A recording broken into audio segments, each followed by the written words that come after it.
தஞ்சை பெரிய கோயிலும் கருவூரார் சித்தரும். தஞ்சை பெரிய கோயில் கட்டுமானப் பணியின் போது கருவறையில் லிங்க பிரதிஷ்டையில் ஆவுடையாரில் லிங்கத்தை நிறுவி மருந்து சாத்தினர். மருந்து இளகியபடியே இருந்ததால் லிங்கம் இறுகவில்லை. ஆதீனங்களை அழைத்து மருந்து சாத்தியும் கைகூடாமல் போனதால் ராஜராஜ சோழன் மனச்சோர்வடைந்தார்.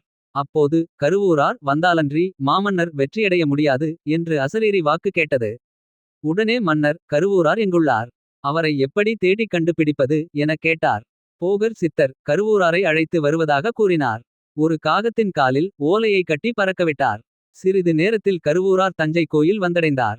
கருவூரார் போகரிடம் எல்லா வல்லமையும் பெற்ற தாங்களே இதைச் செய்திருக்கலாமே, அடியேனை அழைத்தது எதற்காக என்று கேட்டார். போகர் நீர் சிவயோகிகளின் தலைவர் என்பதை உலகுக்கு அறிவிக்க இவ்வாறு செய்தேன் என்றார்.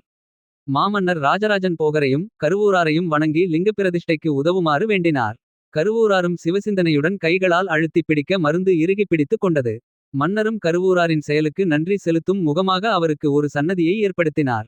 பிரம்மாண்டமான சிவலிங்கம். கருவறையில் உள்ள சிவலிங்கம் உலகிலேயே மிகப்பெரியதாகும். 6 அடி உயரமும் 54 அடி சுற்றளவும் கொண்ட ஆவுடையார் 13 அடி உயரமும் 23 அரை அடி சுற்றளவும் உள்ள லிங்கம் எனத் தனித்தனி கருங்கலனால் செதுக்கப்பட்டு இணைக்கப்பட்டுள்ளது.